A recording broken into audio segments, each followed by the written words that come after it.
Tarde vos amei, ó beleza antiga e tão nova, habitavas dentro de mim, e eu lá fora a procurar.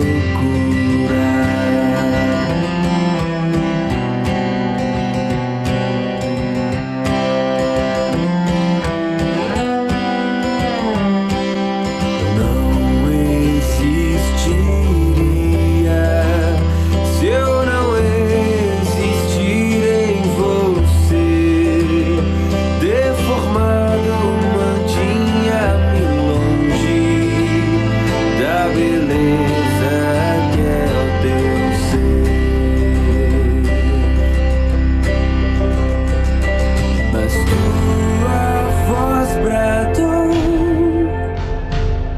rompendo minha surdez, e assim me chamou, me chamou.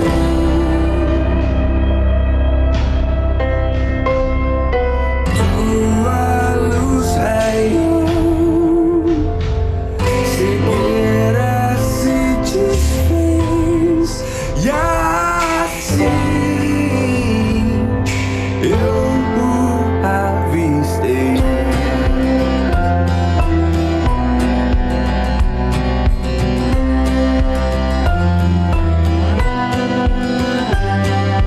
Tarde vos amei, ó beleza antiga e tão nova, habitavas dentro de mim, e eu lá fora a procurar.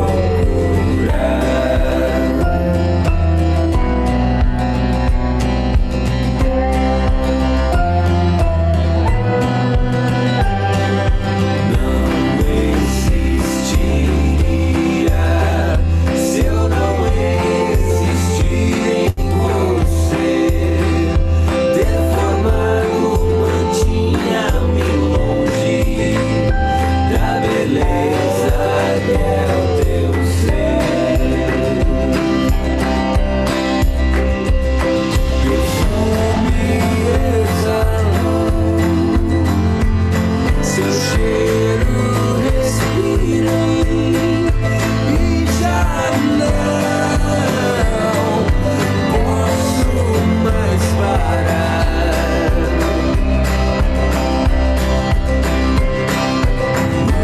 Teu toque forte me fez refém, meu coração arde no desejo da tua paz.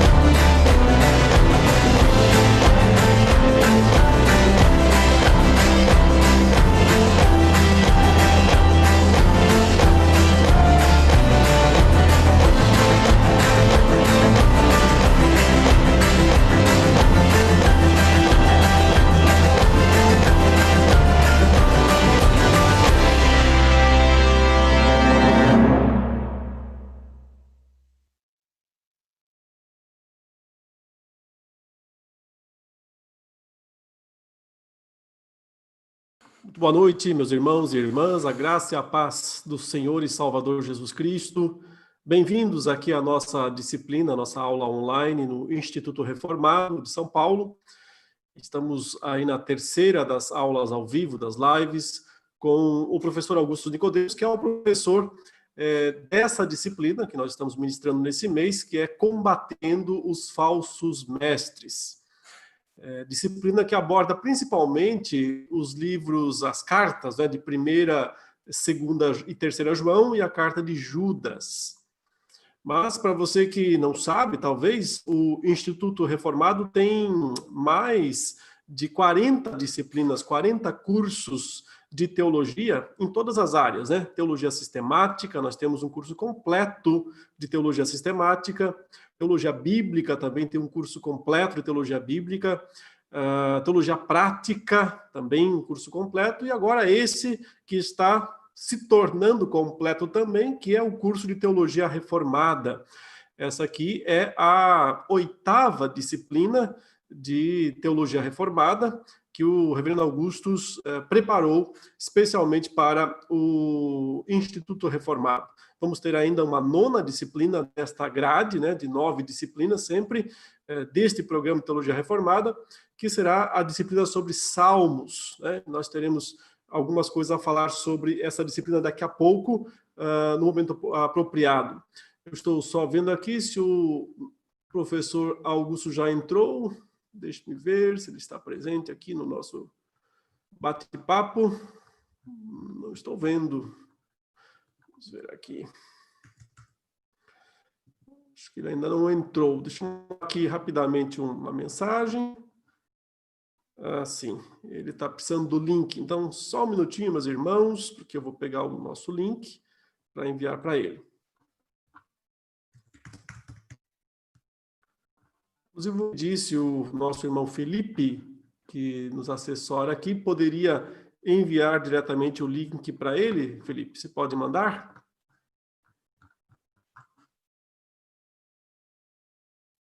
Vamos ver aqui.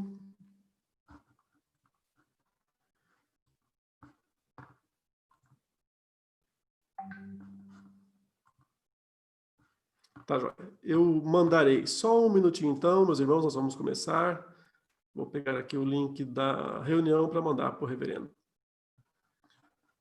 Isso vai ser bem rápido, se Deus quiser. Vamos aqui abrir. Pronto.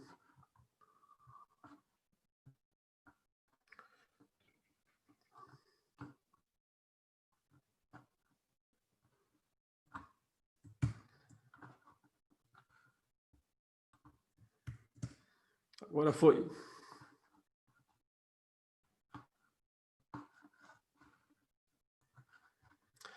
Muito bem, o reverendo já está entrando. Em alguns segundos ele estará aqui na sala virtual. Enquanto isso, nós queremos agradecer a presença de todos que estão conosco nessa noite, os nossos irmãos e irmãs que estão aqui dentro da sala virtual do aplicativo do Zoom.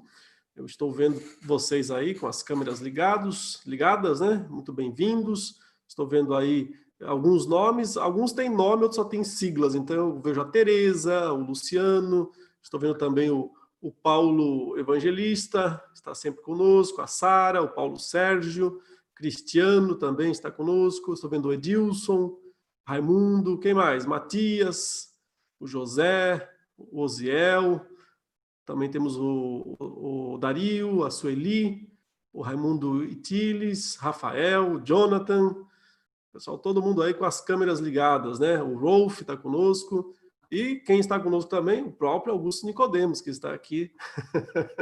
Muitíssimo bem-vindo, deixa eu liberar o seu microfone. Ok, reverendo, pode testar o microfone aí? Sim, boa noite, reverendo Leandro, boa noite, queridos alunos, é bom revê-los, estar juntos mais uma vez na sala de aula do Instituto. Ok, muito bem. Desculpe aí porque eu não mandei o link e aí não tinha como entrar, né, na reunião. Muito bem. O nosso irmão MPGO diz que seu nome é Arthur, né? Então, bem-vindo aí, Arthur, e aos demais irmãos que estão conosco aqui. Elionice também está aqui, bem-vinda. E também os irmãos que nos acompanham pelas nossas lives, né? Estamos aí com várias lives ao mesmo tempo. Eu acredito que nós estamos com 2 canais no YouTube, dois grandes canais, inclusive, né? O canal da Igreja Presbiteriana de Santo Amaro, que é um excelente canal, também o do reverendo Augusto Nicodemos, que é um imenso canal, e nós temos também pelo Facebook. Eu acredito que está sendo transmitida também essa live pelo Facebook. Então, muita gente tem a oportunidade nessa noite de participar. Vamos lá, né? O tempo passa muito rápido e nós temos coisas demais para tratar. O assunto de hoje é o pecado imperdoável. Nós vamos iniciar, então, com uma oração, uma breve oração, suplicando ao Senhor a sua misericórdia, a sua súplica sobre as nossas vidas, porque isto aqui tem que ser um momento agradável a Deus, acima de tudo, né? Um meditar dos nossos lábios, do nosso coração, deve ser agradável na presença do Senhor. Vamos orar, então, por isso.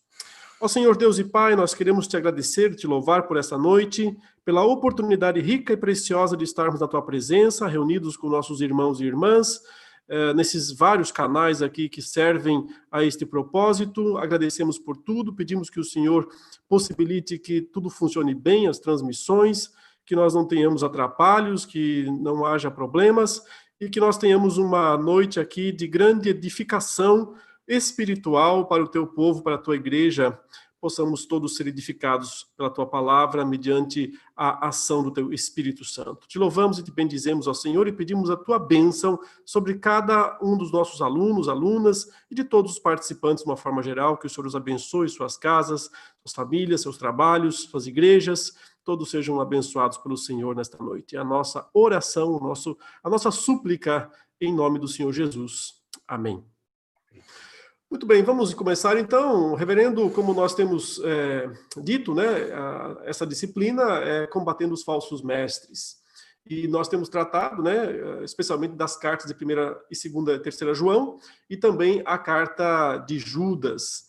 Na carta de João, no capítulo 5, na primeira carta, né, capítulo 5, no versículo 16, está escrito o seguinte, eu vou rapidamente aqui projetar, inclusive para que os irmãos possam acompanhar melhor essa leitura, não é a parte em inglês aqui da direita, mas em português aqui na esquerda, que diz o seguinte, no versículo 16, se alguém vir a seu irmão cometer pecado, não para a morte, pedirá e Deus lhe dará vida aos que não pecam para a morte.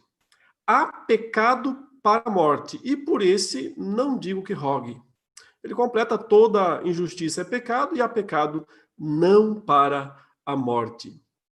Então, está aí, né, essa expressão que o apóstolo João utilizou, dizendo que alguns pecados não são para a morte, né, e ele diz que existe pecado para a morte. O que parece ser, né, a ideia de um pecado sem perdão, né? Sabemos que outras passagens da Escritura falam sobre um pecado imperdoável, o pecado aquele que o próprio Cristo disse, né, que era uma blasfêmia contra o Espírito Santo. Ele disse que não tinha perdão nem agora, nem no mundo por vir, né? Quem pecasse esse pecado de blasfemar contra o Espírito Santo se coloca para além de toda possibilidade de salvação. Também a própria carta aos Hebreus menciona um tipo de pecado que parece também colocar a pessoa sem chance de arrependimento, né? Ele diz aqueles que foram iluminados, Hebreus 6, o famoso texto de Hebreus 6, aqueles que foram iluminados, que provaram inúmeras coisas da ação do Espírito Santo e caíram, o autor diz, é impossível outra vez renová-los para arrependimento, porque é como se estivessem crucificando outra vez o Senhor deles. Então, reverendo, nós gostaríamos que o irmão discorresse um pouco, né, sobre esse assunto inicialmente, se essas passagens têm alguma relação entre elas, se são casos distintos, se tudo está tratando de uma mesma hipotética, né, situação.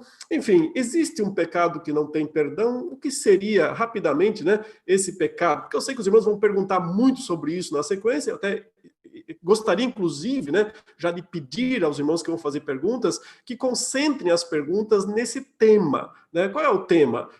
De pecado que não tem perdão, de certeza da salvação, de possibilidade de perda da salvação, tá? Isso está muito relacionado. Para que a gente ficasse mais dentro desse assunto, pelo menos no primeiro momento, né? Depois, se sobrar tempo e não tiver outras perguntas sobre o assunto, a gente pode até entrar em perguntas gerais, mas gostaríamos de ficar mais nesse assunto. Então, reverendo, a palavra está com o irmão. O que poderia nos dizer inicialmente sobre esse tópico? Eu creio que você já pegou as principais passagens do Novo Testamento que tratam desse assunto. Elas parecem ser distintas, mas eu creio que elas falam da mesma coisa. A primeira passagem está lá nos Evangelhos, se não me engano, em Marcos 3, quando, ao ao ouvir que os fariseus diziam que ele estava possuído por um espírito imundo, o Senhor Jesus, então, retrucou que eles tinham cometido o que ele chama de blasfêmia contra o Espírito Santo. E, em seguida, o Senhor Jesus acrescenta que todo pecado seria perdoado aos homens, menos esse, que é blasfemar contra o Espírito Santo. Outra passagem é, naturalmente, a carta aos Hebreus, capítulo 6, de 1 a 4, onde, depois de dar uma descrição do que parece ser uma pessoa convertida, que foi iluminada, provou dos poderes do mundo vindouro e participou do dom celestial, do Espírito Santo, essa pessoa cai e é impossível que ela seja renovada para arrependimento. E a terceira, aquela lá de João, que você menciona, no capítulo 5, no final da carta, quando, tratando do assunto de oração, João diz que tudo que nós pedirmos ao Pai, ele haverá de nos conceder. Se alguém vir o seu irmão pecar, não para a morte, pede, e o Pai restaura aquela pessoa, o Pai levanta aquela pessoa. Aí ele diz, mas tem pecado que é para a morte, e por esse eu não digo que vocês pequem. Então, aparentemente, são três situações diferentes, mas eu entendo que tratam todos da mesma coisa. São pessoas que um dia professaram publicamente a fé em Jesus Cristo, estavam envolvidos com suas respectivas comunidades, tinham conhecimento da verdade e, em um dado momento, por várias e diferentes razões, viraram as costas para a verdade, endureceram o seu coração, abandonaram essas comunidades e passaram a seguir algum ensinamento, e parece que todos os textos apontam para essa verdade, né? Ensinamentos sobre a pessoa de Cristo, quem é Jesus Cristo e o que ele fez, e a pessoa passa a pregar e ensinar uma coisa bem diferente daquilo que é o ensino apostólico, e que então recebe o veredito, em todos os três casos, de que não há perdão para essa pessoa, né? Então, eu não creio que sejam pessoas convertidas, são pessoas que se professam cristãs, em todos os três casos, os fariseus não eram, Jesus disse que eles cometeram o pecado imperdoável. Hebreus, capítulo 6, faz uma descrição que parece muito de cristão, mas a melhor interpretação é de que não é de alguém que estava próximo, estava dentro das comunidades. E na própria primeira carta de João, ele nos diz que aquelas pessoas saíram do meio deles exatamente porque não eram do meio, né? E para que ficasse claro que elas não eram cristãos de verdade, é que elas saíram. Então, em resumo, o pecado sem perdão é a mesma coisa da blasfêmia contra o Espírito Santo, é a mesma coisa de cair, de Hebreus capítulo 6, e que consiste em deliberadamente virar as costas para o Evangelho, para a verdade, e seguir um caminho contrário, e abraçar uma doutrina perniciosa e uma doutrina que é estranha ao credo apostólico, ou à doutrina apostólica, conforme nós encontramos no Novo Testamento. Em linhas gerais, é esse o resumo do que eu penso sobre isso, reverendo. Tá certo, reverendo.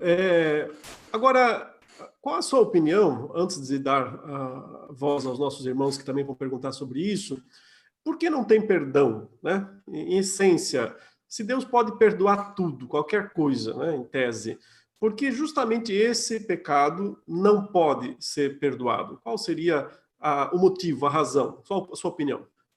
Eu creio que, uma vez que Deus concede o perdão aos que o buscam e aos que pedem o perdão, não há nenhum registro de que Deus alguma vez tenha perdoado um impenitente, um endurecido, alguém que está rebelde contra ele e que não quer saber de Deus. Então, uma vez que o perdão de Deus é concedido ao que busca esse perdão, segue-se que não há perdão, porque essa pessoa que comete esse tipo de pecado, ela seguiu o caminho oposto ao caminho da salvação. Eu vou usar a expressão, ela se desconverteu, né? Ela, em vez de ser uma pessoa convertida, ela é desconvertida. Ela seguiu um caminho para o qual não há volta. Ela não vai se arrepender, ela não vai buscar a Deus, ela não vai clamar o perdão de Deus e, portanto, não há perdão para ela, uma vez que o perdão sempre é condicional ao arrependimento e que a pessoa o busque. E só o verdadeiro crente, o temente a Deus, movido por Deus, é que faz esse tipo de coisa. Os outros não. Uhum. No fundo, ela nem quer o perdão, né? Como é que ela pode ter o perdão se ela nem quer isso? Ela se tornou uma pessoa totalmente apóstata, né? Rebelde. Então, ela não está interessada no perdão de Deus, né? Esse que é o fato. Tudo Muito bem. bem, querido irmão. Vamos agora passar aos nossos irmãos aqui as perguntas. Eu vou liberar aqui o Jefferson Fraga, que é o primeiro da fila, né? Os irmãos aqui de dentro da nossa sala virtual sabem que precisam levantar a mãozinha, né? É só você em cima do seu nome, você coloca assim, gerenciar participantes, você vai em cima do seu nome, clica e aí vai aparecer levantar a mão, tá? Se for em inglês, no seu sistema, talvez apareça raise hand, né? Levante a mão. E você clica e aparece sua mãozinha erguida, então eu sei, e é pela ordem. Por isso que quem levantou a mão primeiro é igual sala de aula, levantou a mão primeiro, a gente atende primeiro. O Jefferson, portanto, vamos lá. Jefferson, pode testar o seu microfone aí, se está tudo bem?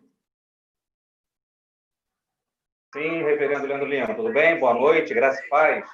Graça e paz. Pode perguntar que o reverendo Augusto está te ouvindo.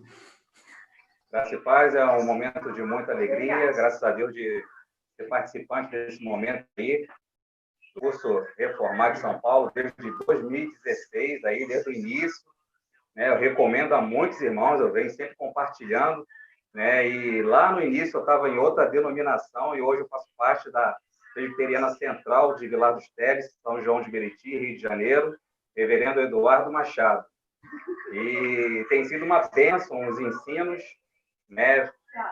Aí é um privilégio, né? Um privilégio estar aí com o reverendo Leandro Lima, como professor, como mestre, o reverendo Augusto Nicodemos, que eu tive a satisfação de conhecer pessoalmente no evento que teve da Presbiteriana de Nova Iguaçu, aniversário da igreja, estávamos juntos lá, e foi realmente uma bênção. Então, assim, Deus possa continuar abençoando o ministério de vocês e que possamos continuar aí proclamando o evangelho da graça, a verdade que liberta e que transforma e que salva, em nome de Jesus. A minha pergunta para o reverendo Augusto Nicodemos é essa questão dos falsos profetas, os falsos ensinos, e tem me incomodado bastante a forma de a gente lidar com alguns irmãos que têm a mente cauterizada por esses falsos ensinos.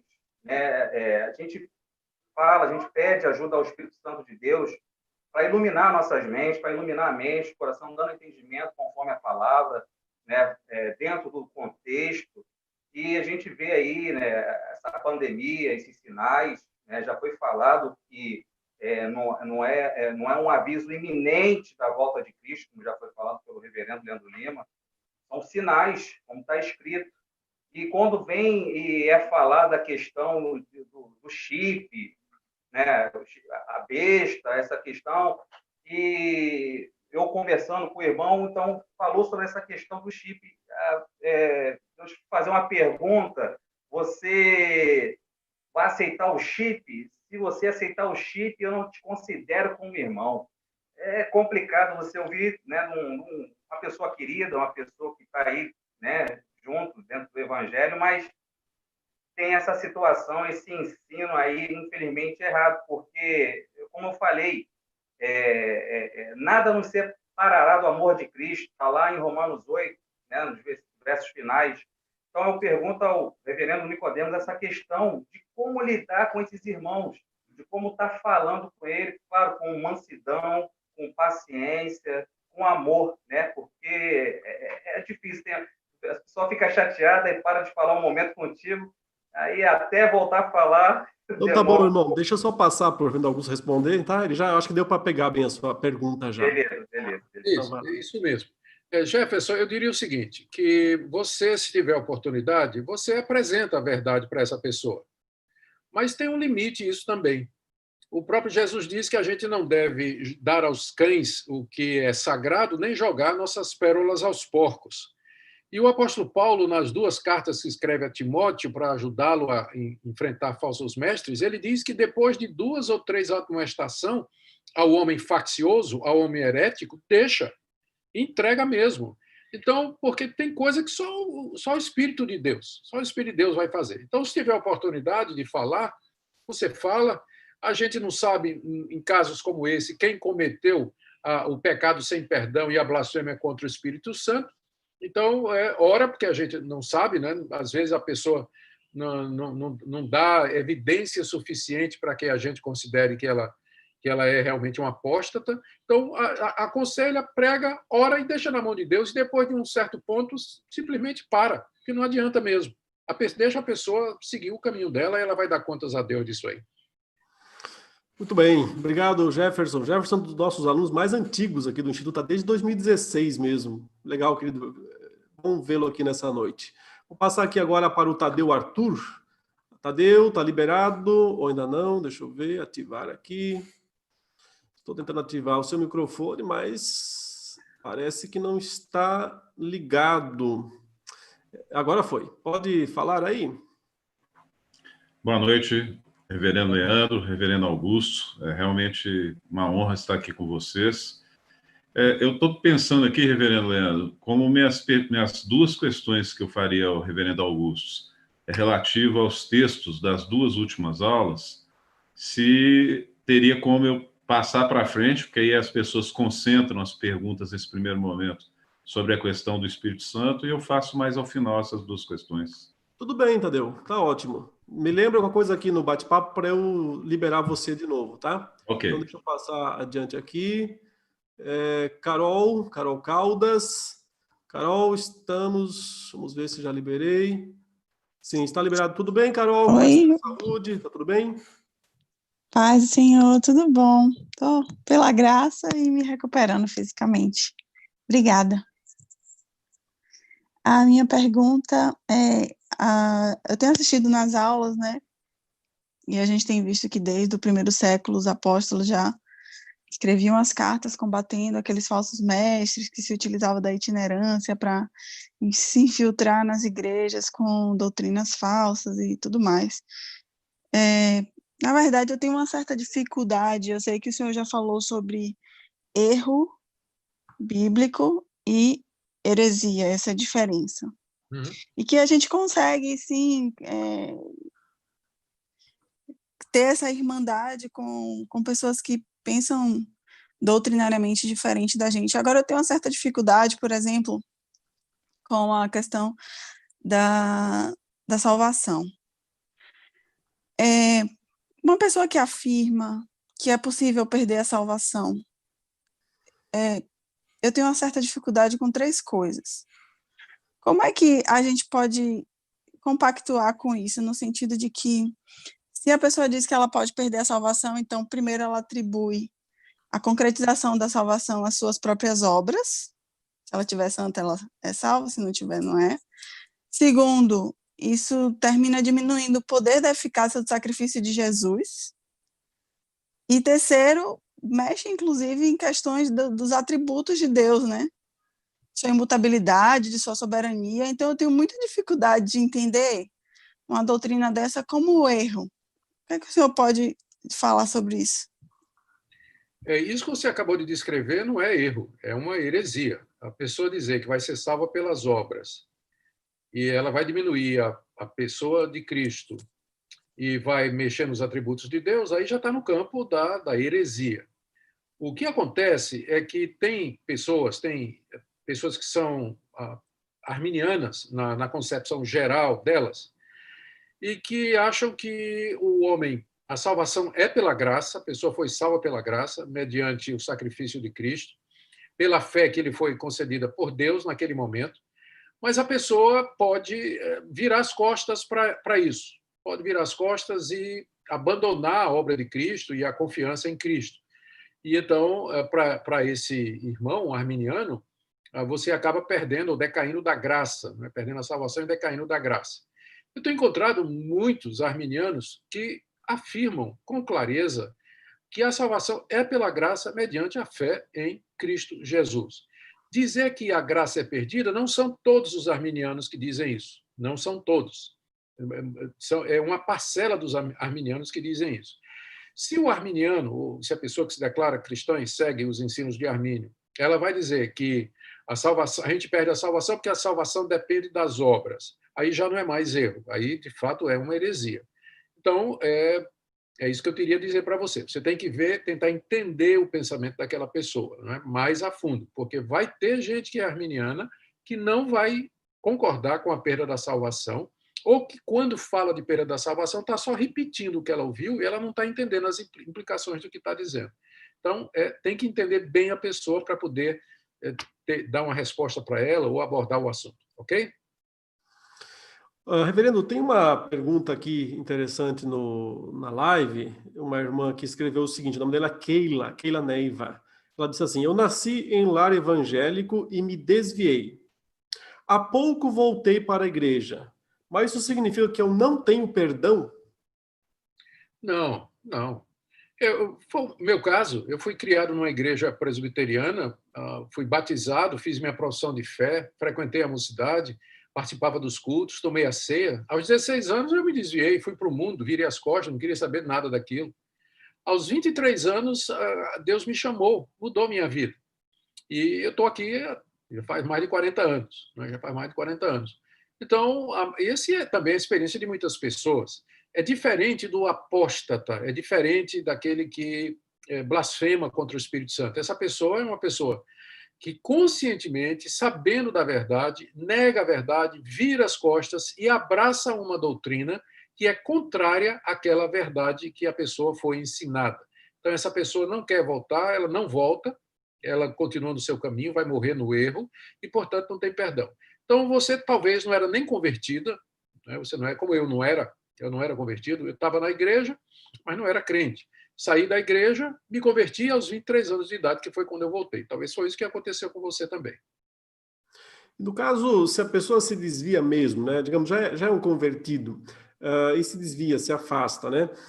E volta depois. Então, tem que haver uma diferença entre um desviado e um apóstata, né? Qual é a diferença básica? É que o desviado é um convertido de fato, mas que por alguma razão, né, se afastou dos caminhos de Deus e depois volta, e o apóstata é alguém que nunca volta? Seria essa, no seu entendimento, a distinção principal? Sim, eu acho que também, Breno Leandro, vamos dar uma olhadinha nos três casos, que a gente já elegeu aqui como sendo os três casos representativos. No caso de Jesus, os fariseus que já vinham observando os milagres de Jesus, que já vinham acompanhando os ensinos de Jesus, que conheciam as sagradas escrituras do Antigo Testamento, mesmo diante das demonstrações divinas de que Jesus era o Messias, que era o Filho de Deus, todos os sinais, prodígios que ele realizou, e no momento Jesus estava expulsando demônios, eles deliberadamente fecham os olhos para essa verdade, eles fecham os olhos para tudo o que eles haviam aprendido no Antigo Testamento a respeito do Messias, e eles dizem que Jesus está possuído por um espírito maligno.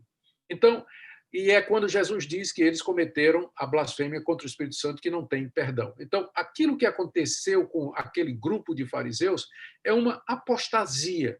Eles se desviaram voluntariamente da verdade que estava presente nos seus olhos e adotaram uma verdade que era essa, que Jesus era um endemoniado.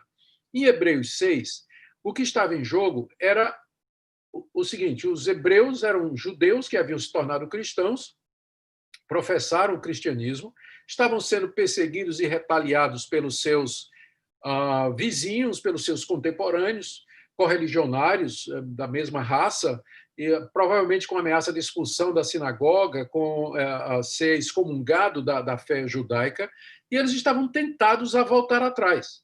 E o autor da carta aos Hebreus escreve com o propósito de avisar para eles que, se eles, uma vez tendo conhecido, uma vez tendo feito profissão de fé, participado de todos os privilégios de um cristão, se eles abandonarem a Cristo e voltarem atrás ao judaísmo, de onde eles tinham saído, então, para eles, não tinha mais, eles esgotaram as possibilidades de conversão e de mudança de vida. E lá na primeira de João, os alunos que acompanharam aí o nosso estudo sobre essa carta, o problema é que João está escrevendo contra a invasão de mestres gnósticos que negavam que Jesus Cristo era, de fato, o Messias, que Jesus é o Cristo.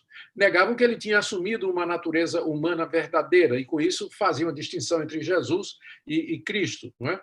E, portanto, era mais uma doutrina, e esse pessoal era um pessoal que era das igrejas. Eles tinham sido ensinados no caminho da verdade, quem era Jesus Cristo, e agora eles renegaram isso e estavam adotando essa heresia da separação entre Jesus e o Cristo, e que Cristo não era, na verdade, humano.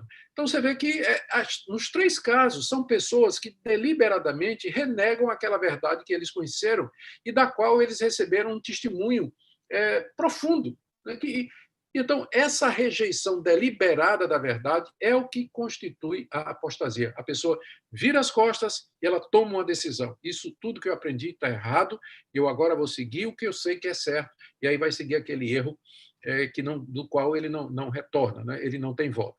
O desviado é diferente. Uma pessoa pode frequentar a igreja, de repente ela tem uma desilusão, alguém machucou a pessoa, alguém feriu a pessoa, o pastor feriu a pessoa sai, fica triste, passa 1 ano, 2, de repente ela volta. Então, ela não é uma apóstata. Ela não é uma apóstata. Ou então faz um casamento, casa com uma pessoa do mundo, né? Acontece muito isso. A moça casa com um rapaz do mundo, acaba saindo da igreja por um tempo, fica lá longe, né? Entra no mundanismo e depois cai em si, vê que fez uma coisa errada, volta. Ela não é uma apóstata, ela se desviou do evangelho, mas ela não é uma apóstata. Então, é preciso fazer essa diferença aí, pastor. Uhum. Parece que o desviado, ele é um filho pródigo, né? Ele vai embora, ele vai muitas vezes se afundar mesmo, até na lama em algumas situações, mas ele é filho, né? Ele nunca deixa de ser filho, mesmo que ele diga, pai, não sou digno de chamar teu filho, me trata como teus empregados, mas o pai não pode fazer isso porque filho é sempre filho. Um desviado é um filho que vai embora, mas continua sendo filho e volta em algum momento. Já o apóstata, ele nunca foi filho, né? Por isso que ele não tem como realmente voltar. Eu sempre penso, né, para esticar só um pouquinho mais esse ponto, antes de dar voz aos nossos irmãos, que na noite em que Jesus foi preso e foi morto, né, preparado para ser morto, foi na sequência, mas nós temos 2 discípulos de Jesus e parece-me que nós temos claramente aí um desviado, né, em tese, né, e um apóstata, né? Quando Pedro ele nega Jesus e vai, chora, enfim, e o Judas trai Jesus. Só que o Judas ele é um apóstata, de fato, porque ele nunca volta para Cristo e ele vai, né, e se mata. E daqui a pouco eu vou falar do suicídio também, né? O que acha dessa comparação desses 2 casos? Eu acho que é ideal, é exemplar. Lembrando que Judas sentiu remorso. Ele sentiu remorso, o que não é arrependimento verdadeiro, porque o arrependimento verdadeiro teria levado ele a procurar a Jesus e arrepender-se do seu pecado e confessar o seu pecado. Em vez disso, ele simplesmente seguiu o seu caminho e foi tirar a própria vida.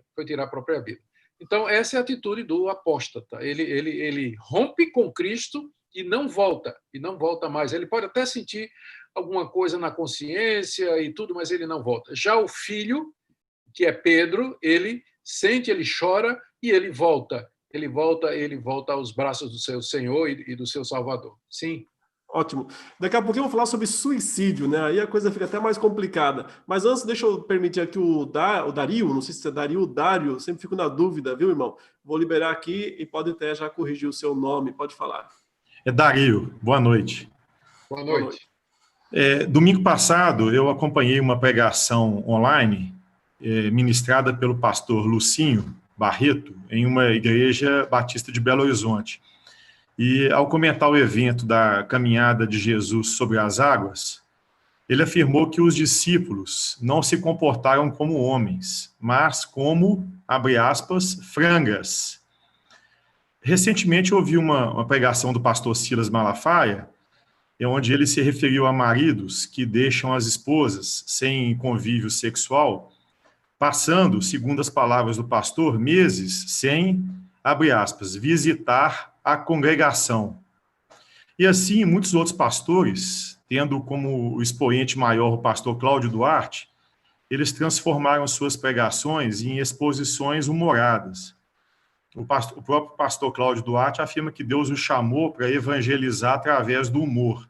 Eu gostaria de saber, reverendo Nicodemos, o que o senhor pensa sobre isso e por que existe hoje uma tolerância com esse tipo de, a meu ver, esse tipo de chacota em diversos ministérios evangélicos que são reconhecidos e recebem essas pessoas. Meu irmão, eu vou lhe confessar o seguinte: eu já ouvi falar desses três nomes, desses três líderes, mas eu nunca ouvi uma pregação do Lucinho, nunca ouvi também. Ouvi alguma coisa do pastor Silas Malafaia, nunca cheguei a ver esse tipo de tratamento. E confesso que do pastor Cláudio Duarte eu devo ter visto um vídeo alguma vez. Então, eu não acompanho o ministério desses três e ficaria muito difícil para mim lhe dar uma opinião a respeito deles, né? Até porque a gente procura evitar pessoalizar. A gente deve mais tratar dos temas, né, do que realmente das atitudes das pessoas. O que eu poderia dizer é que o humor ele tem lugar. Há um lugar para o humor na pregação. O próprio Charles Spurgeon era extremamente bem-humorado e ele sabia como usar o humor de uma maneira muito equilibrada. E é aqui que está o problema. Quando a gente se utiliza do humor, ele não pode ser chulo, ele não pode envolver palavras torpes ou provocar imagens ou a criatividade das pessoas a ponto de fazer com que se afaste de Deus. Também a pessoa não deve usar o humor com tanta intensidade que a mensagem que ele está tentando passar acabe se perdendo. Eu me lembro de uma história que eu vi uma vez, tinha um desses reis da França aí, que era extremamente vaidoso, mandou um pintor retratá-lo. Então o pintor pediu para o rei ficar numa posição, atrás tinha um arranjo de flores, e o pintor fez uma obra magnífica. E quando o rei viu o quadro, mandou matar o pintor, porque o pintor caprichou tanto nas flores que as flores roubavam a cena. Quem olhava para o quadro, a primeira atenção era para a beleza das flores e não a figura do rei. Então, o humor não pode fazer isso com a pregação. Às vezes, quando é mal utilizado, ele acaba fazendo esse tipo de coisa. Eu gosto de contar uma ilustração engraçada aqui e acolá nos sermões, mas são poucas e eu sempre procuro fazer com humor sadio, que não caia naquilo que a Bíblia falou, não é que a gente não deve sair da nossa boca qualquer palavra torpe. Então, voltando, eu não conheço o ministério desses três que foram mencionados aí, eu só posso falar em termos gerais, não é que o humor ele pode ser usado, mas tem que ser usado de sabedoria, discrição e sem violar os princípios da palavra de Deus. Muito bem, e temos ainda agora que voltar, né, ao tema que nós tratamos agora há pouco, sobre Judas, né? Então nós dissemos, né, que Judas é um apóstata. Jesus disse que ele era o filho da perdição, que o que aconteceu com ele aconteceu para se cumprir a Escritura, enfim, né? E Judas de fato traiu Jesus, né? Aparentemente possuído pelo próprio diabo, porque os evangelhos dizem que o diabo entrou nele naquele momento, ele foi lá e vendeu Jesus pelas 30 moedas de prata. E depois, né, ele chorou amargamente, né, foi a parte aí desse pseudo-arrependimento, e se matou, e se suicidou. Né? E aí gera a dúvida, né, em muitas pessoas. Então, o pecado dele foi o suicídio, né? O suicídio pode ser considerado um pecado sem perdão, já que depois que a pessoa se mata, não tem mais como se arrepender. Como é que fica isso, então? O suicídio seria também o pecado imperdoável? O que o reverendo tem a dizer sobre isso?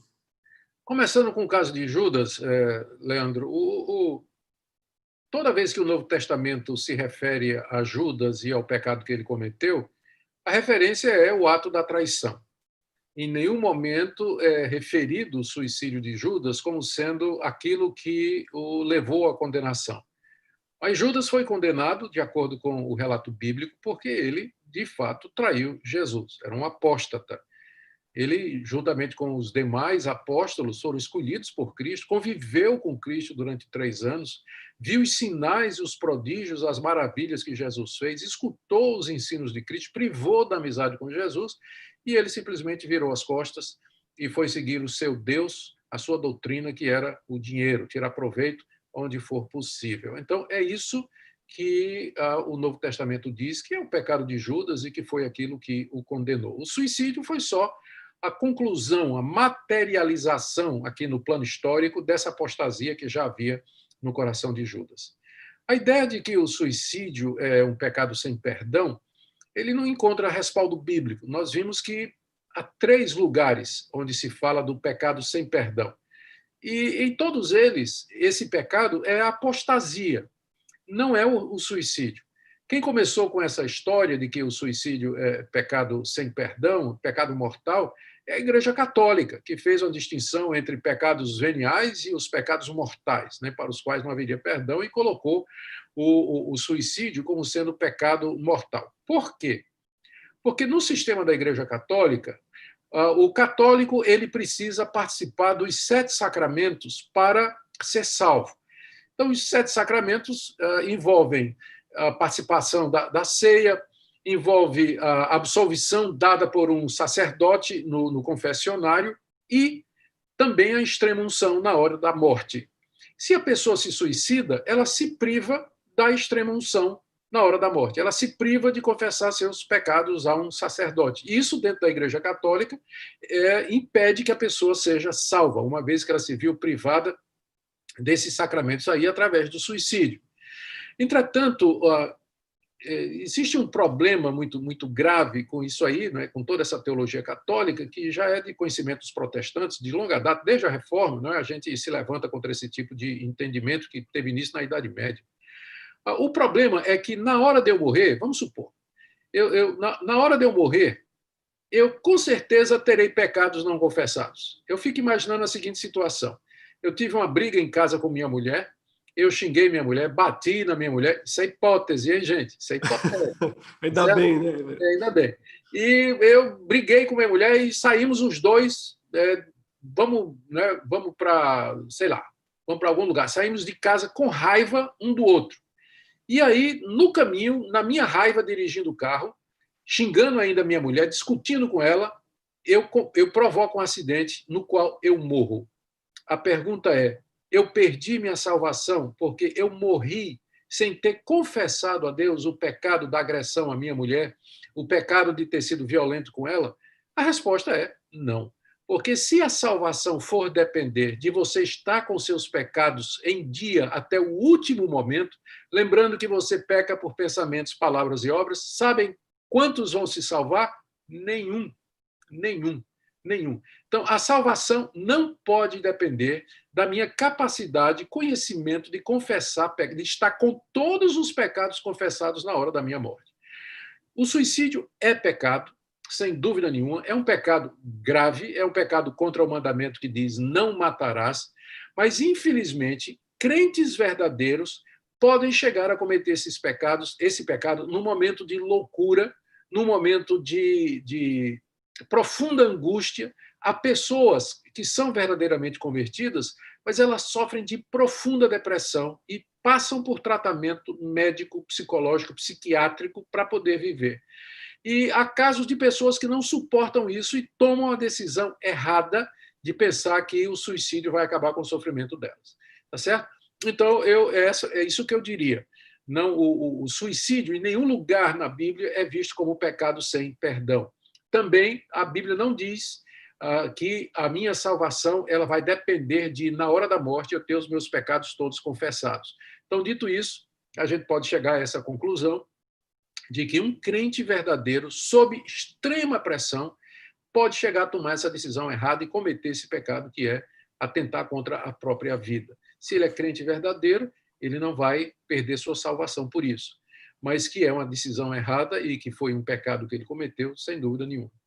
Digamos, então, que quando alguém se suicida, pode ter grandes evidências aí de que seja alguém que já cometeu antes o pecado imperdoável, não no suicídio em si, como Judas, né? Ele cometeu o pecado imperdoável antes de se suicidar, então o suicídio foi só uma consequência daquele pecado. Nesse caso, é possível que o suicídio seja, né, levar o pecado imperdoável às últimas consequências, mas não é ele em si mesmo. E em casos excepcionais, né, os crentes podem eventualmente cometer o pecado do suicídio, que não vai tirar a salvação deles, né? Muito bem, eu vou rapidamente falar aos irmãos sobre o Instituto Reformado, né? Já voltamos com as demais perguntas, tem muitas ainda aí esperando. Eu gostaria só de compartilhar rapidamente aqui a nossa página do curso. Irmãos, vocês podem se matricular ainda nesse curso que está sendo ministrado, Combatendo os Falsos Mestres, com o professor Augustus, tá? É só abrir aqui institutoreformado.com.br e matricular-se agora, clicar aqui. Quando você clicar aqui, você vai ter a opção de se matricular nessa disciplina ou no curso completo, né? Então, eu vou clicar aqui, espero que abriu. Muita gente está acessando o site nessa noite, mas você pode se matricular aqui na disciplina avulsa ou no curso completo. Se for o curso completo, são todas essas disciplinas aqui, 9, né? Inclusive a próxima, que vai começar em breve, já agora no mês de junho, que é Peregrinos do Mundo Perigoso, Estudo nos Salmos. Se você se matricular no curso completo, você vai receber esses 4 livros aqui, livros impressos, né? Do Dr. Augustus, que são enviados gratuitamente, com frete grátis, inclusive para o seu endereço.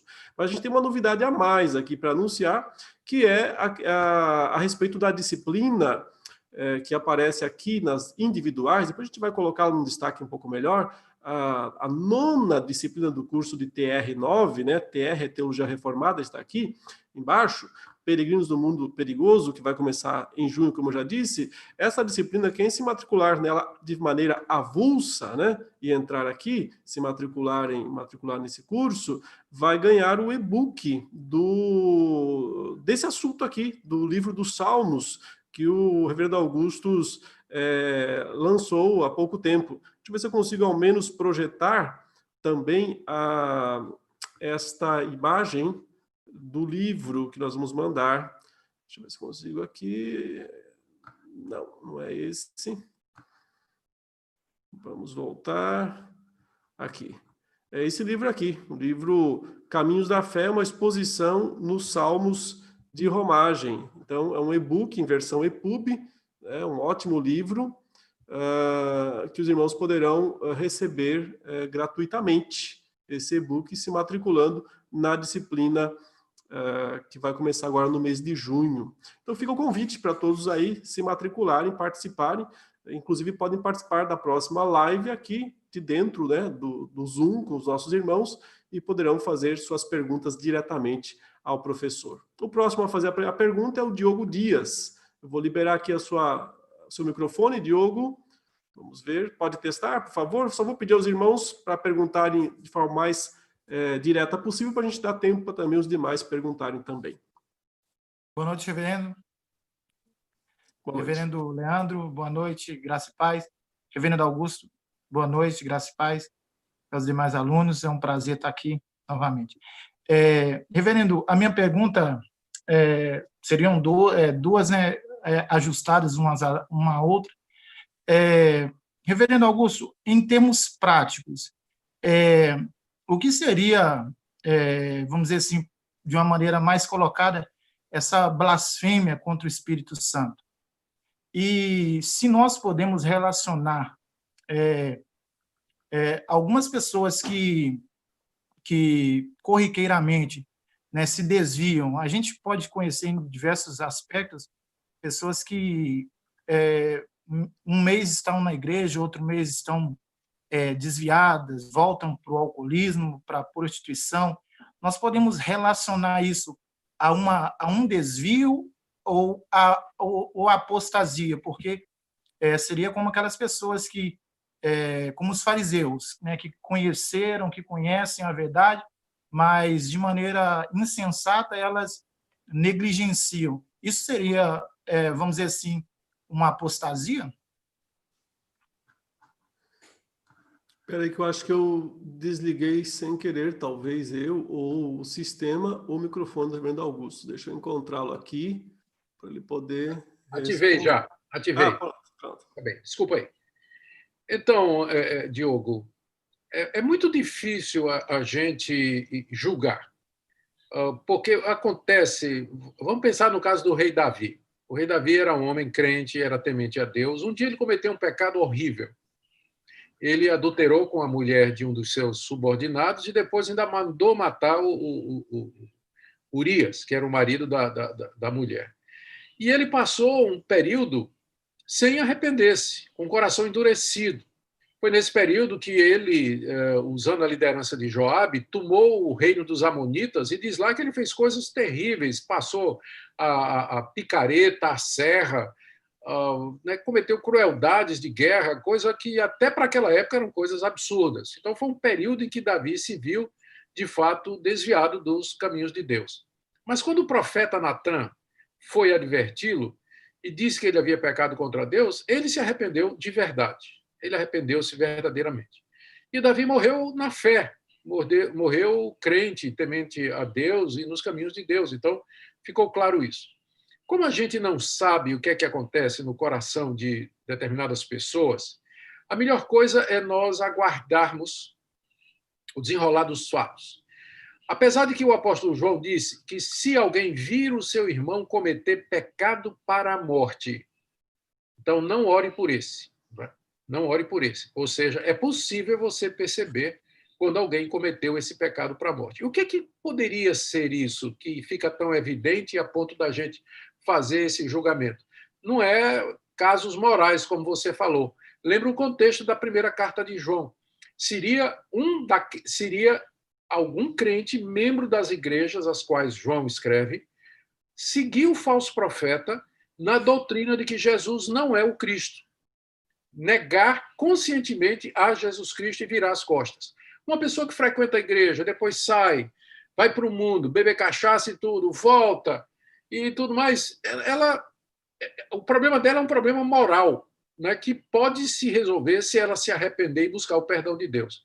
Mas o problema de que João está combatendo lá é um problema muito mais grave, é um problema doutrinário. A pessoa está negando aquele que pode salvá-la. Está abrindo mão, está abandonando aquele que veio ao mundo para morrer numa cruz para salvar. Então, todo pecado tem consequências.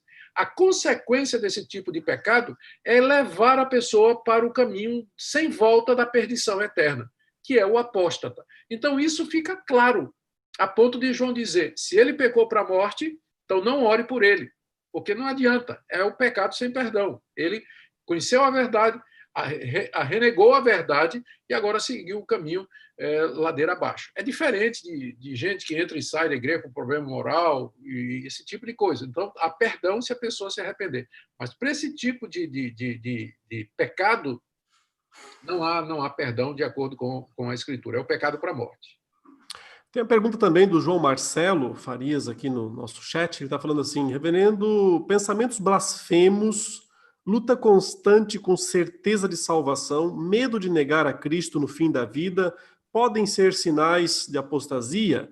Ele diz que conheceu o Senhor, né, o Senhor Jesus, há 3 anos, mas vive lutando com essas questões, né? Ou seja, pensamentos blasfemos, luta constante com a certeza da salvação, medo de negar a Cristo no fim da vida. Ele está perguntando se isso pode ser uma indicação, né, sinal de apostasia. Não, para mim é sinal de que você é crente de verdade. Porque somente um crente tem esse tipo de medo. O descrente que não conhece a Deus e não crê nas realidades eternas, nas penas eternas e no juízo final, e também não se vê como pecador, uma pessoa que não é convertida não tem esse tipo de atitude, não. Pensamentos blasfemos, você tem que fazer a diferença entre você ser tentado e você cair em tentação.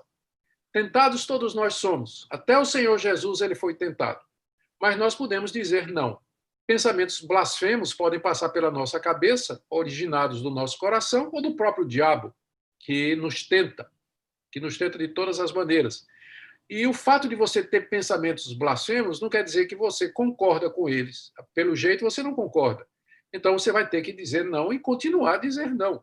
E não só a pensamento blasfemo, mas a qualquer outro tipo de pensamento de coisas que são contrárias à palavra de Deus. Então, essa sua luta, ela já revela que você é um crente.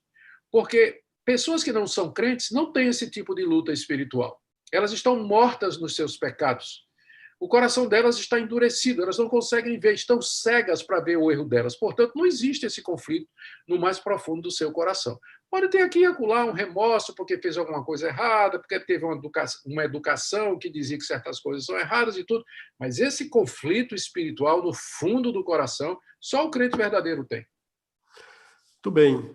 Parece que está bem evidente que o pecado, né, a blasfêmia contra o Espírito Santo, é um pecado muito específico. É a negação da pessoa de Cristo, da própria salvação, depois que a pessoa conhece. Então, é uma atitude consciente de quem recebeu o conhecimento suficiente do Evangelho, da palavra de Deus, e renega de uma maneira absolutamente irreversível, né? Agora, isso leva a uma pergunta de um outro aluno aqui, isso conduz uma pergunta de um outro aluno aqui, que é o nome dele, é o Guilherme Cesarino Gaspar. Ele pergunta, mas e os pecados recorrentes que uma pessoa tem? Ou seja, não é que cometeu aquele pecado de apostasia ou sem perdão, a negação definitiva da pessoa de Cristo, enfim, mas os pecados recorrentes, sempre caindo no mesmo pecado, mesmo pecado, mesmo pecado. Não é o pecado sem perdão, mas é uma evidência de que a pessoa não é salva, nunca foi salva?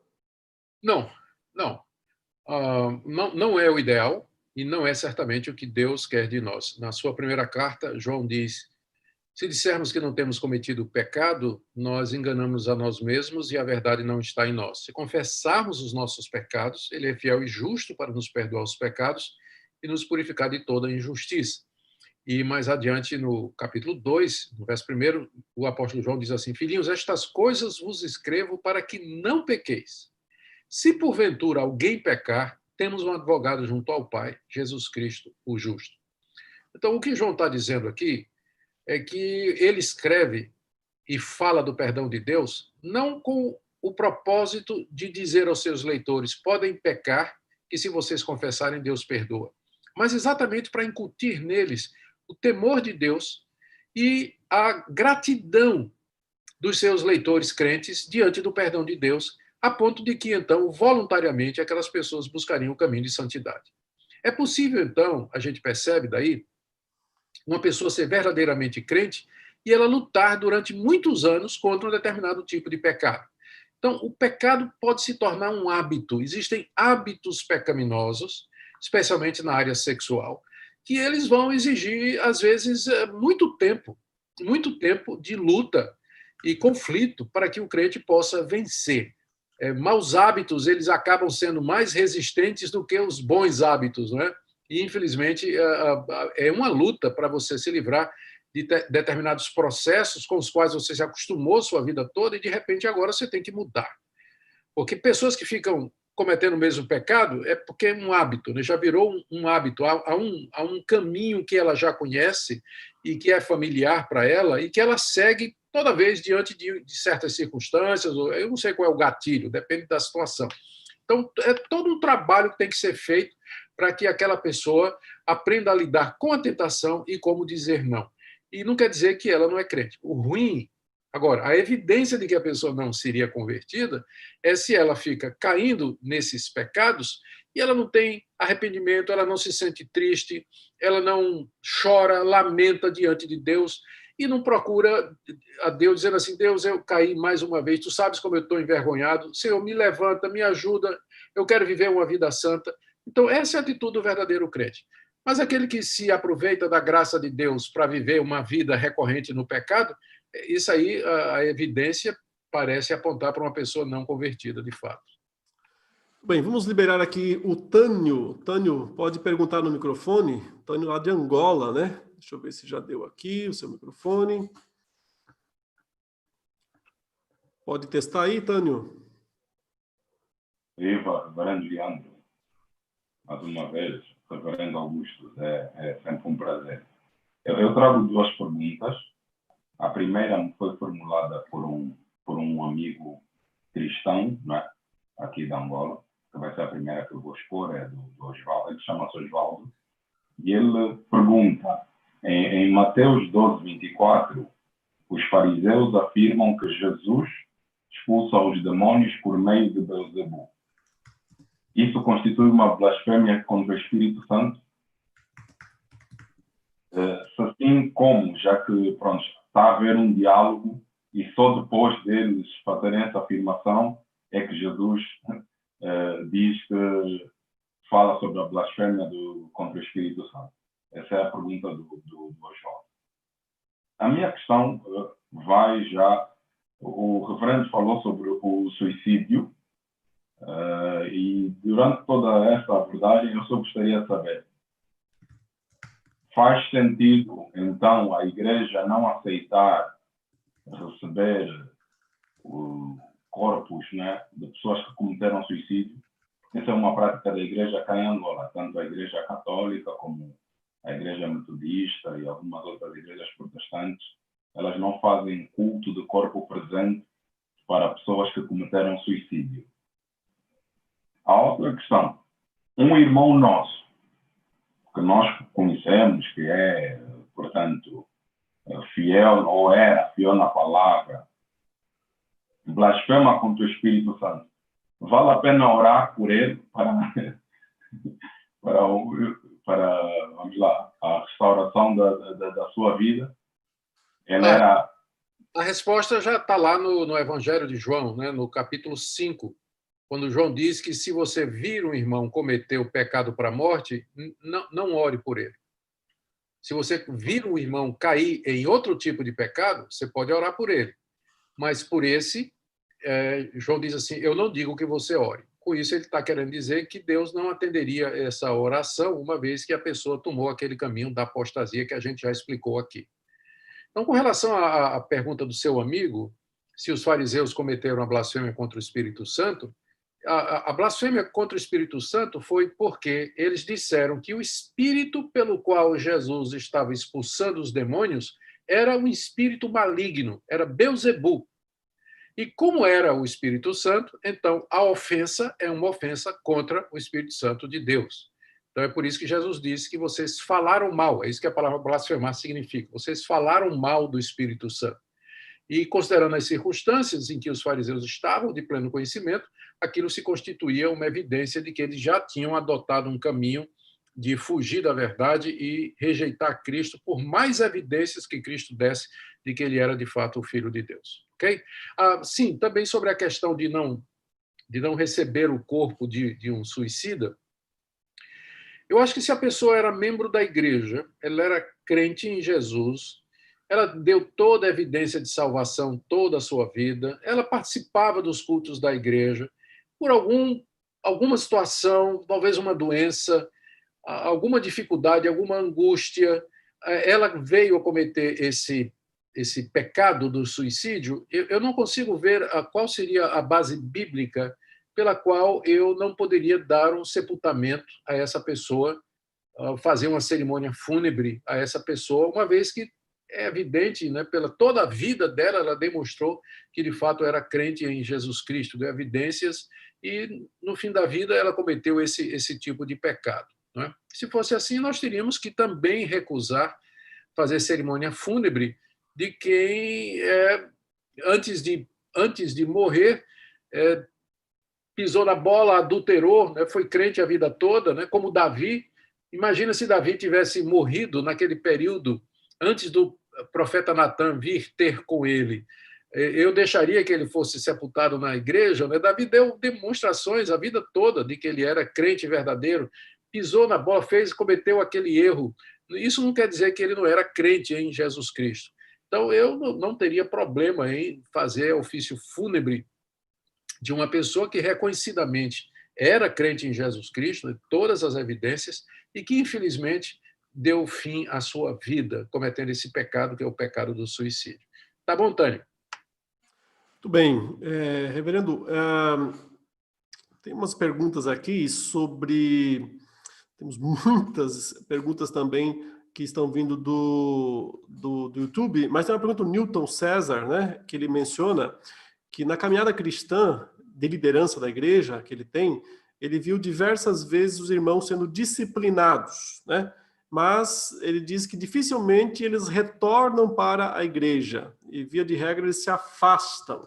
E por que isso acontece, né? Por que as pessoas, normalmente, quando disciplinadas, elas não se firmam, não voltam para a igreja? A gente tem que fazer uma distinção aqui, para deixar claro que nem todo mundo que abandona a igreja e nunca mais volta, que aquela pessoa cometeu a blasfêmia contra o Espírito Santo. Não, a blasfêmia contra o Espírito Santo é um dos casos em que pessoas que frequentavam a igreja abandonaram. e nunca mais voltaram. Em alguns casos é porque elas cometeram a blasfêmia contra o Espírito Santo e, geralmente, nesse caso, a doutrina doutrinas que foram envolvidas aí. No caso da experiência aí do irmão, pode acontecer que pessoas que foram disciplinadas e que nunca mais voltaram na igreja é porque não eram convertidas mesmo. Não. A disciplina serviu para deixar isso muito claro e separar o joio do trigo e servir de alerta para todos. Embora há casos em que a disciplina funcionou. Eu mesmo me recordo de vários casos na minha vida como pastor, no meu ministério, de pessoas que foram apenadas, que foram disciplinadas e que depois de um tempo elas voltaram arrependidas e mudaram realmente de vida e continuaram, estão na igreja até o dia de hoje. Mas há pessoas que estão na igreja e não são crentes, e a disciplina às vezes serve para revelar isso aí. Tá certo. Reverendo, agora eu vou fazer uma coisa bem difícil aqui com o irmão, tá? Porque eu tenho várias perguntas aqui, mas a sua resposta tem que ser numa frase só. Vai ter que dar a resposta numa frase curta e grossa, para a gente ver se consegue responder essas perguntas de uma forma bem rapidinha e poder voltar também aqui aos irmãos. Topa fazer isso? Responder? Vamos lá, então. Primeira pergunta aqui, da Bianca Correia. Um cristão de berço que se desvia da fé ao ponto de zombar de Deus, esse pode perder a salvação?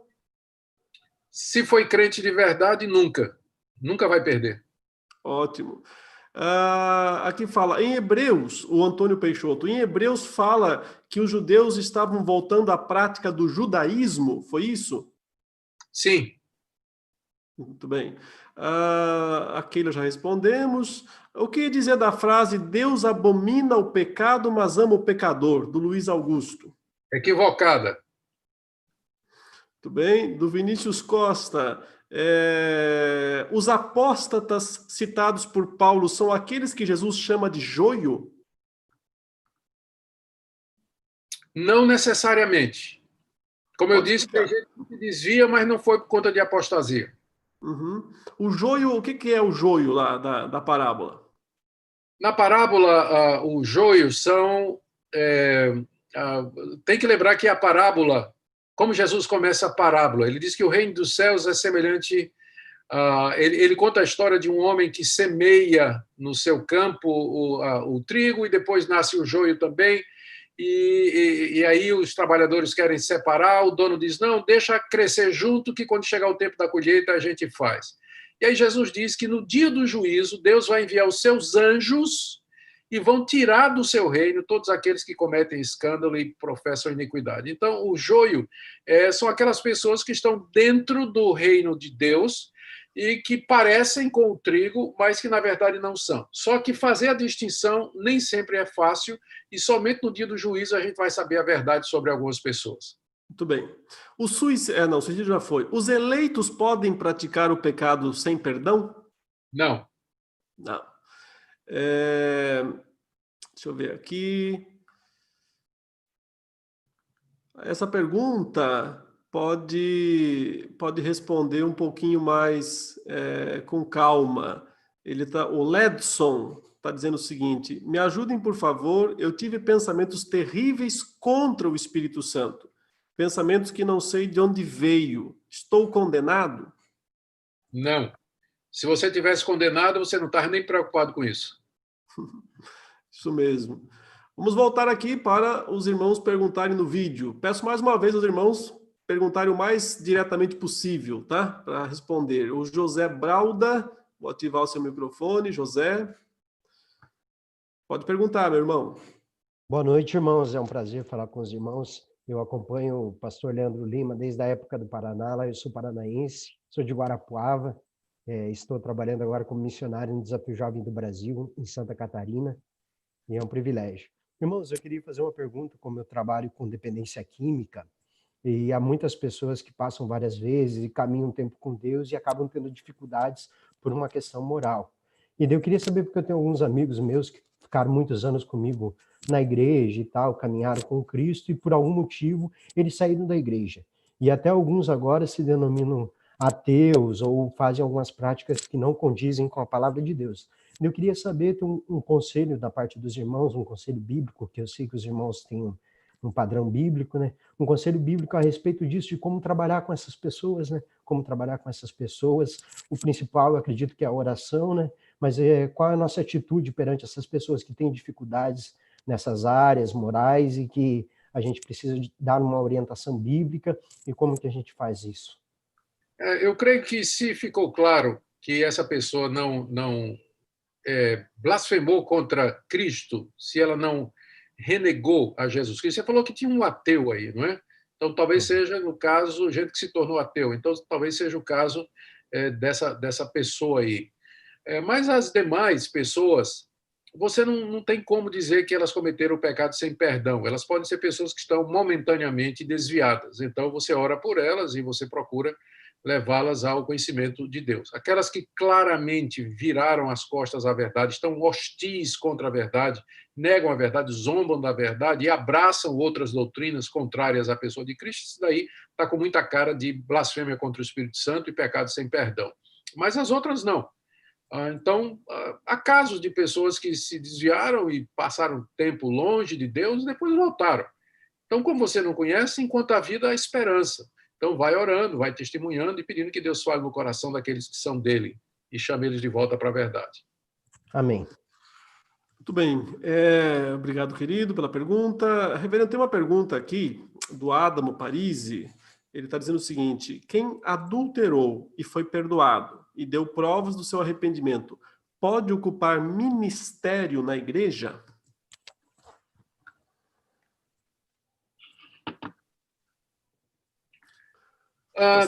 Cada caso é um caso.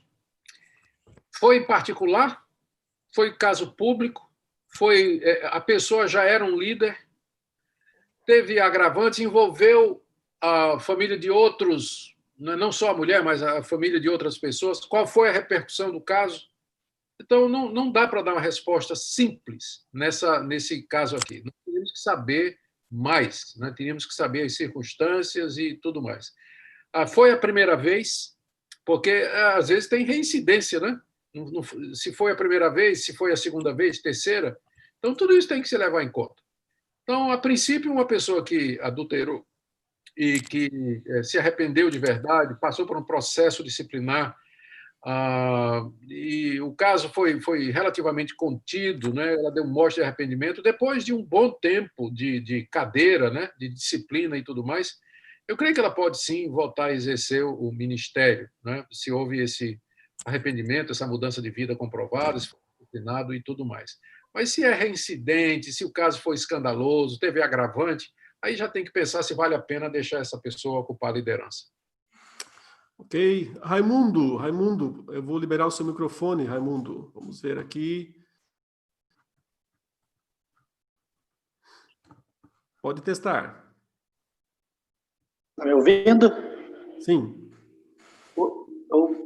Boa noite, reverendo Leandro Lima. Boa noite, reverendo Augusto. É um prazer novamente estar aqui estudando essa matéria juntamente com vocês. A minha pergunta está relacionada à blasfêmia do Espírito Santo, porém já foi respondido tanto pelo reverendo Leandro, como também o reverendo Augusto, que fala exatamente sobre os pecados e as blasfêmias que proferirem, e mais aquele que blasfema contra o Espírito Santo não tem perdão para sempre. Então, a diferença entre a blasfêmia que está se referindo, o versículo do capítulo 3 de Marcos, versículo 28 e o 29, essa seria a diferença. Então, aqui eu entendi a diferença de um e de outro, falando sobre os pecados morais, e o outro relacionado que a blasfêmia do Espírito Santo seria aquela pessoa que nega a obra salvadora de Cristo, né, que se apóstata, dá da fé, e assim por diante. Mas a minha pergunta também, não sei se o reverendo Augusto já ouviu falar sobre isso, que essa blasfêmia do Espírito Santo aqui seria para aquela geração. Não sei se já ouviu alguma coisa assim, que a blasfêmia porque estava sendo direta à pessoa do Senhor Jesus Cristo, atribuindo que a obra que ele estava fazendo através do Espírito Santo, porque ele estava endemoniado. Então, seria essa blasfêmia do Espírito Santo para aquela geração. Não sei se o pastor já ouviu falar sobre isso. Essa é a minha pergunta. Mas existe a outra pergunta também aqui, se o filho, rapidinho, o filho de Deus, então, vamos escolhido, rapidinho. o eleito de Deus, ele tem que passar necessariamente por uma disciplina para ele voltar ou não? Como está escrito lá em Hebreus capítulo 12, 6. Sim, Deus usa... Às vezes o eleito de Deus, quando ele peca, a própria consciência o traz de volta. Ele mesmo, por si, se arrepende e tudo. Se o pecado que ele cometeu é um pecado que tem consequências, ele deve ser disciplinado.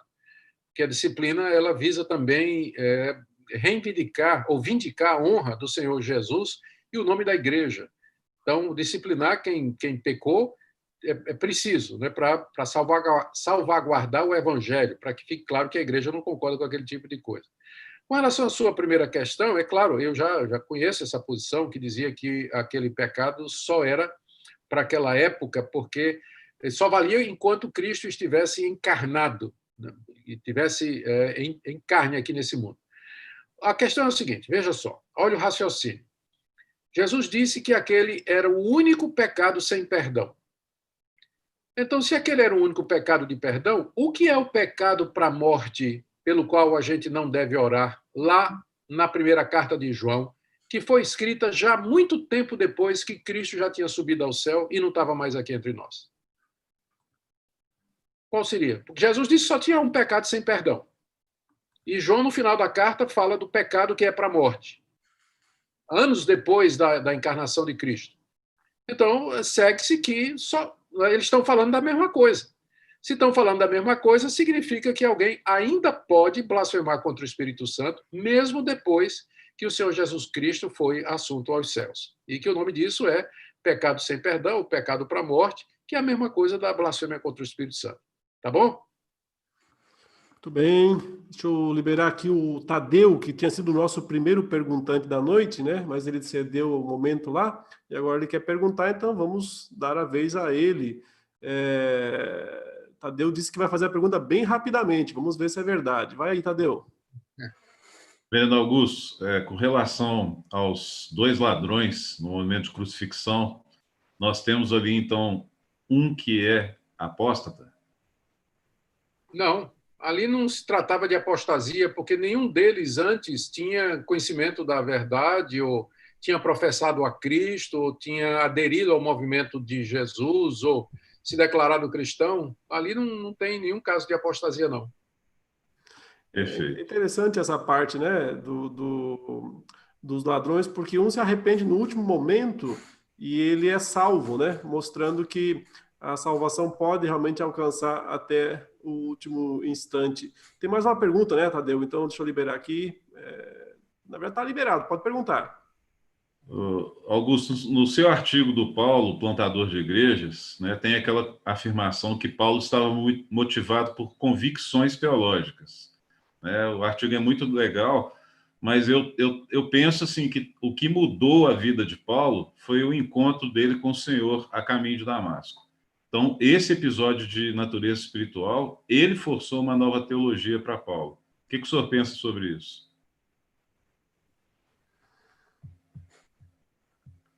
Tem que ligar o microfone, reverendo. Me libera aí. Pronto. Eu concordo com você, Tadeu.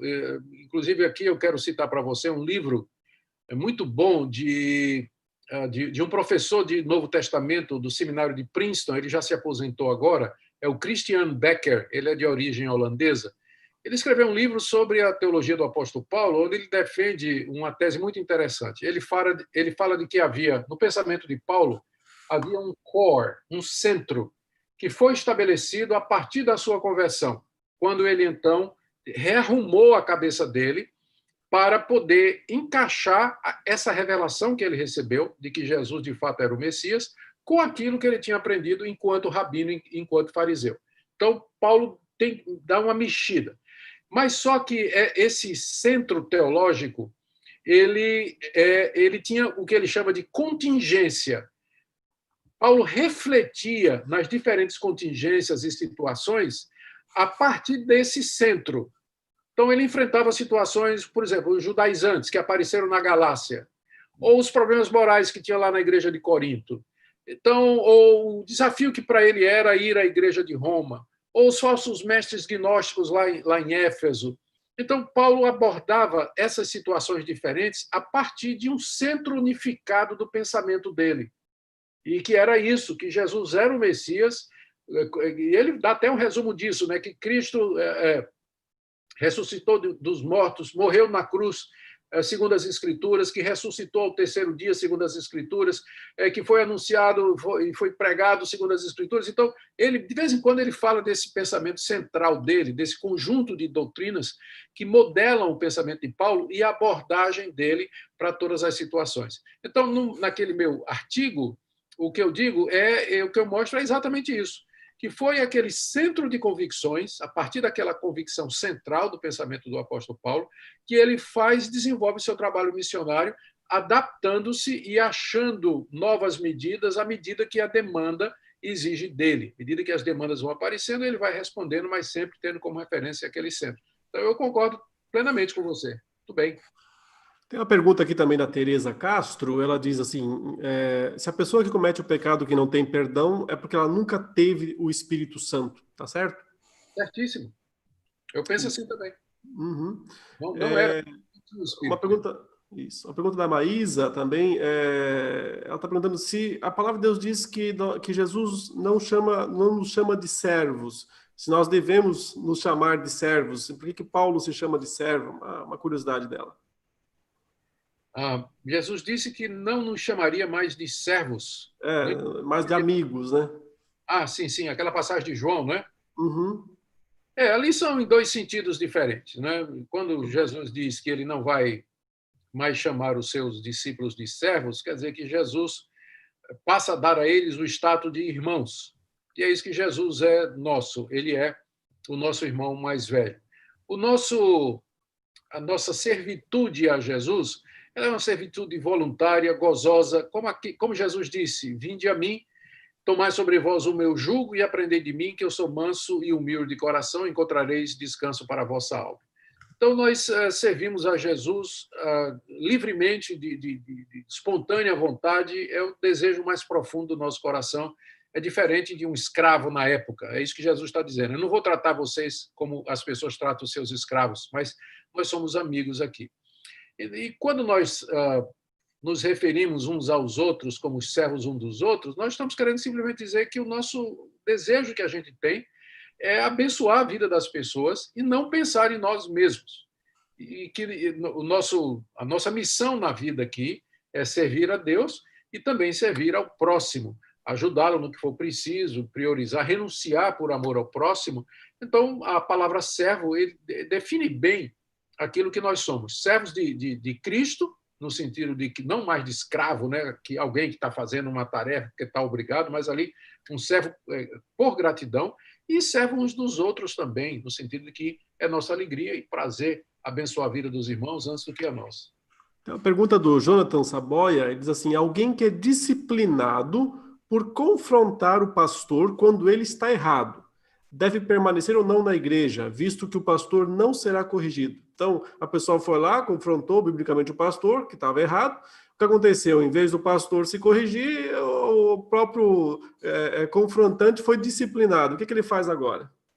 É difícil dizer, né? Nós teríamos que primeiro ouvir a versão do pastor para saber se o pastor está errado mesmo, né? Quem é que decide que o pastor está errado? Uhum. Então, de repente, um membro ele pode pensar que o pastor está errado. Tem muitos membros que acham que seus pastores estão errados e não estão. Então, era um caso que fica difícil de responder. Teria que ter mais... Mas vamos supor, vamos pegar a premissa de que o pastor está de fato errado. Ele foi lá, confrontou o pastor não quis se arrepender. Esse é o problema de você estar numa igreja onde o pastor não responde a ninguém. Se for uma igreja dessas independentes, o pastor é o fundador, é o pai da igreja, é o dono da igreja, não tem o que fazer. É pegar sua malinha e cair fora, né? Não tem o que fazer. Mas se for de uma igreja tradicional, congregacional, batista, episcopal, luterana, metodista, então sempre tem alguma autoridade acima do pastor a quem você pode recorrer. O pastor não quis se arrepender, leva o caso ao superior dele. Pode ser a diretoria, pode ser o conselho, o presbitério, pode ser o bispo, né, no caso das igrejas de linha episcopal.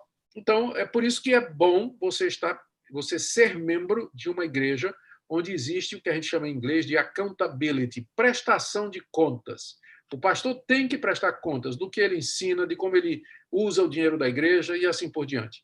Então, pastores que não têm essa responsabilidade, quando são corrigidos ou repreendidos, eles, né, eles não vão responder, não vão atender e simplesmente vão mandar o membro embora da igreja.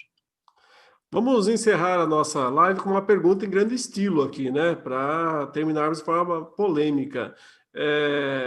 O irmão está perguntando aqui, o Gilney Barros, se esses irmãos, esses crentes, né, que querem fazer parte de sociedades secretas, se isso pode se enquadrar, né, num desvio doutrinário igual aos que João combatia naqueles dias. Vai depender da sociedade secreta. Porque tem algumas sociedades secretas que elas não têm um caráter religioso, mas tem outras que têm. Tem outras que têm. Essas sociedades secretas, elas geralmente negam que são religião, mas alguns dos rituais são extremamente religiosos e têm uma conotação bastante religiosa. Então, dependendo da sociedade secreta, o cristão não deveria participar dela. Até porque, por que tem que ser secreta, né? Por que tem que ser secreta? O cristão deve viver à luz do dia, não há necessidade de participar desse tipo de coisa. Então, vai depender da sociedade. Se a pergunta é sobre maçonaria, que eu acho Deve que é... ser, né, reverendo? Que é a sociedade secreta mais conhecida, tem outras, né? Mas é a mais conhecida. A maçonaria não se declara como religião, mas tem elementos dentro da maçonaria que tem caráter religioso. Tem invocações, tem oração, tem se dirigir a Deus, tem determinadas promessas, declarações do tipo está vindo das trevas para a luz, e coisas que acabam conflitando com a prática evangélica. Tanto é que a Igreja Presbiteriana do Brasil, alguns anos atrás, ela tomou uma decisão no seu Supremo Concílio de que via a prática maçônica como incompatível com a fé reformada que a Igreja Presbiteriana do Brasil adota, e recomendando, então, os membros da igreja que não praticassem, que não se tornassem membros dessas sociedades secretas e proibindo que pastores e diáconos e presbíteros das nossas igrejas sejam, ao mesmo tempo, membros de sociedades secretas como essa da maçonaria e outras afins. Tá bom? Muito bem, tá certo. Nós queremos agradecer mais uma vez, reverendo, pela sua participação aqui nessa 1h30, né, de conversa e de perguntas sendo respondidas. Os nossos irmãos alunos do Instituto que não tiveram todas as suas dúvidas respondidas, utilizem o fórum, levem essas perguntas aqui, né, lá para o nosso fórum. Nós vamos tratar de encaminhar e responder as perguntas dos irmãos dentro das nossas listas de discussão da disciplina. Então, não deixem de levar suas dúvidas lá. E os demais irmãos que nos acompanham pelas lives aí do YouTube, do Facebook, nós queremos convidá-los a se tornarem alunos do Instituto Reformado. Então, eu não vou compartilhar aqui de novo a tela, mas entra lá no nosso site, que é institutoreformado.com.br. E lá você pode se inscrever, se matricular em mais de 40 disciplinas em todas as áreas da teologia reformada. Ok? Então fica esse aí o nosso recado e o nosso agradecimento mais uma vez a Deus, acima de tudo, por proporcionar esse momento, ao reverendo Augustus pela disponibilidade em ceder o seu tempo também para o aprendizado de tantos irmãos, e aos irmãos e irmãs que participaram, aqueles que perguntaram, aqueles que ouviram, né, e que de alguma forma participaram aqui também desse momento. Muito obrigado, reverendo. Deus abençoe sua vida, sua família, continue a usá-lo no serviço, no ministério que Deus tem lhe dado. Poderia orar e encerrar esse momento? Sim, Leandro, antes de orar, muito obrigado mais uma vez pela oportunidade de estar junto aí com os nossos alunos e tentar responder essas perguntas sempre tão desafiadoras, não é?